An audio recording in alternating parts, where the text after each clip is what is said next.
ఇవాళ ప్రేమ ప్రేమ ప్రేమ అన్న పేరుతో లోకం సర్వనాశనం అయిపోతుంది. సుందరకాండ వింటే అర్థమవుతుంది ప్రేమకి కామానికి ఉన్న సున్నితమైనటువంటి భేదం. ప్రేమ ప్రతిఫలాన్ని కోరదు. తల్లిది ప్రేమ, తండ్రిది ప్రేమ, భర్తది ప్రేమ, గురువుది ప్రేమ. అంతేకాని ఎవరో తల్లిదండ్రులకి ఒక అందమైన ఆడపిల్ల పుట్టింది, కాలేజీకి పంపించి చదివించుకుంటున్నారు. వాళ్ళకి ఎన్ని ఆశలు ఉంటాయి. ఓ ఉత్తముడైన వాడికి ఇచ్చి పెళ్లి చెయ్యాలని, తన కూతురు సుఖపడాలని వాడు కోరుకోడా? ఆమె అందంగా ఉందని నువ్వు ప్రేమించేశావా?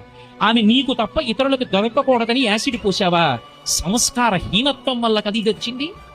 ఎవడి మనసులో ఏ రాక్షసుడు దాక్కున్నాడో తెలియని నాడు కళాశాలలో ప్రతి విద్యార్థి పక్కన ఒక పోలీసు కూడా కూర్చున్నా సరే ఆపగలరా మీరు? సంస్కారం అంకురించిన నాడు ఇటువంటి దోషాలు రావు. రామాయణం పాఠ్యాంశాల్లోంచి ఎప్పుడు తీసివేయబడిందో, రామాయణ ప్రబోధం ఎప్పుడు పోయిందో, ఇంట్లో రామాయణం పుస్తకాలు ఉండడం ఎప్పుడు తగ్గిపోయిందో, తల్లిదండ్రులు రామాయణం గురించి బిడ్డ